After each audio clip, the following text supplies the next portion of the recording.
ধর্ষণ বিরোধী অপরাজিতা বিলকে আইনে পরিণত করার দাবিতে আন্দোলনে নেমেছে মহিলা তৃণমূল। রবিবার গাজল ব্লক তৃণমূল মহিলা কংগ্রেসের উদ্যোগে বিডিও অফিসের পাশে অবস্থান বিক্ষোভ কর্মসূচি পালন করেন তারা। উপস্থিত ছিলেন মালদা জেলা মহিলা তৃণমূল কংগ্রেসের সভানেত্রী সাগরিকা সরকার, ব্লক তৃণমূল সভাপতি দীনেশ টুডু, পঞ্চায়েত সমিতির সভাপতি মোজাম্মেল হোসেন, আইএনটিটিউসির সভাপতি অরবিন্দ ঘোষ সহ অন্যান্য নেতৃত্ব।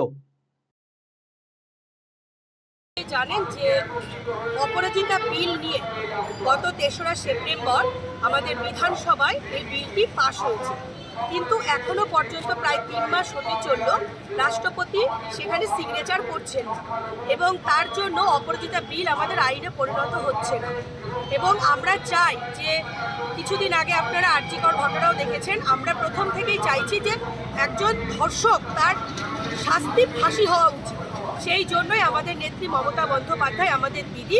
এই আইন আনতে চলেছেন, কিন্তু কেন্দ্রীয় সরকারের নীরবতা, কেন্দ্রীয় সরকার যে নীরব ভূমিকা পালন করছে তারই প্রতিবাদে আমাদের নেত্রী মমতা বন্দ্যোপাধ্যায় এবং আমাদের মহিলা তৃণমূল কংগ্রেসের নেত্রী চন্দ্রিমাদি, আমাদের দলের সেনাপতি মাননীয় অভিষেক বন্দ্যোপাধ্যায় আমাদেরকে নির্দেশ দিয়েছেন যে 30শে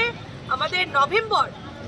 প্রত্যেক ব্লকে ব্লকে মিছিল এবং 1লা ডিসেম্বর প্রত্যেক ব্লকে আমাদের